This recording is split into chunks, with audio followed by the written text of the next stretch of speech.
Halo, Assalamualaikum, berjumpa kembali di channel Siwar TV. Fantastis, beban fiskal Formula E diduga hampir capai 5 triliun rupiah untuk kontrak 5 tahun. Ditulis oleh Syardi. Tampaknya isu Formula E makin lama makin memanas. Ini dikarenakan dua hal. Pertama, fraksi PSI dan PDIP resmi melayangkan interpelasi kepada Anies agar dapat memberikan penjelasan. Kedua, Anies ternyata membuat manuver yang sangat blunder dengan mengundang 7 fraksi parpol makan malam. Dan entah apa yang dibicarakan sehingga mereka kompak menolak interpelasi. Tidak ada yang tahu persis apa yang dibicarakan. Mungkin ada yang disembunyikan sehingga Anies lebih memilih klarifikasi di rumah dinasnya ketimbang di gedung DPRD DKI. Soal anggaran ini simpang siur, hanya satu yang jelas dan benar, yaitu besaran anggarannya sangat fantastis.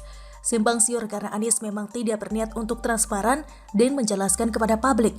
Dari cara Anies mengundang 7 fraksi parpol saja sudah jelas apakah Anies transparan atau tidak. Temuan BPK ternyata memberikan sebuah gambaran apa sebenarnya ambisi Anies di balik pelanggaran Formula E.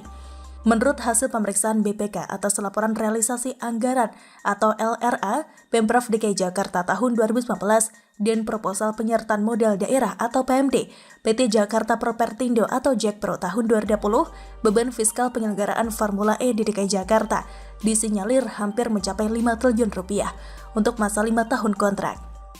Menurut Wakil Ketua Komisi E DPRD DKI dari PSI Anggara Wicitra Sastro Amijoyo, Pemprov DKI Jakarta selama ini menutupi adanya beban komitmen fee dan bank garansi dengan peningkatan biaya 10% setiap tahunnya.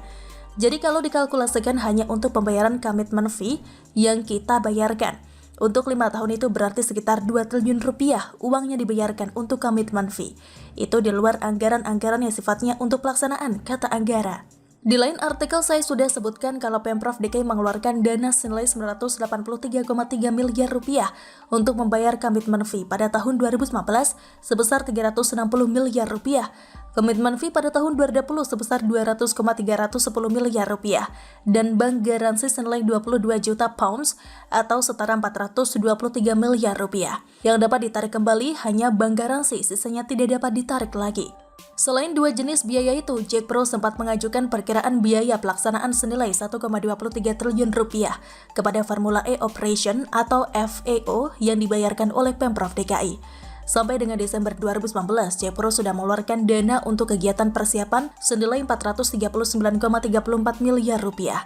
Akhir tahun 2019, Jakpro ajukan proposal permohonan PMD tahun anggaran 2020 untuk menutupi biaya penyelenggaraan Formula E senilai 767,4 miliar rupiah. Jadi kalau untuk beban fiskal kegiatan Formula E secara keseluruhan mungkin 4,8 sampai 5 triliun rupiah harus dikeluarkan oleh Pemprov DKI dalam penyelenggaraannya, kata Anggara. Menurut studi kelayakan awal soal komposisi keuangan penyelenggaraan Formula E 2020-2024, Jakpro mengklaim total keuntungan mencapai 3,12 triliun rupiah. Anggara menegaskan jika biaya komitmen fee dan bank garansi diperhitungkan, maka total biaya pelaksanaan berubah dari 1,24 triliun rupiah menjadi 4,48 triliun rupiah. Dengan keuntungan yang diklaim sebesar 3,12 triliun rupiah, maka penyelenggaraan Formula E membuat Pemprov DKI rugi 1,36 triliun rupiah. Beberapa waktu lalu Anies memutuskan menghentikan pendanaan terhadap Formula E karena belum ada kepastian soal jadwal penyelenggaraan di Jakarta. Bahkan di beberapa media disebutkan DKI Jakarta tidak masuk jadwal penyelenggaraan Formula E untuk tahun 2022. Nah, masalahnya adalah bagaimana dengan dana yang sudah disetorkan? Banyak yang tidak jelas di sini. Berapa sebenarnya yang sudah disetorkan, berapa yang bisa ditarik kembali, dan dana yang sudah ditarik dikemanakan uangnya, dan yang paling dicurigai publik adalah apakah benar anggarannya sebesar itu atau ada niat lain di balik itu. Per tahun bisa menelan biaya hampir 1 triliun rupiah, dan tidak ngetop pula. Padahal penyelenggaraan MotoGP lebih murah. MotoGP Indonesia di Mandalika dikabarkan butuh sekitar 200-an miliar rupiah per seri. Beda jauh kan? Ini sungguh membingungkan dan Anies malah ingin menutupi celah memperbaiki kebingungan tersebut dengan menghadang interpelasi. Kalau dialihkan untuk bansos misalnya, masing-masing dapat Rp500.000, maka bisa menjangkau 2 juta jiwa. Bagaimana menurut Anda? Silakan tulis komen Anda di kolom komentar. Jangan lupa untuk like, subscribe, dan share. Siwar TV pamit, sampai jumpa. Wassalamualaikum warahmatullahi wabarakatuh.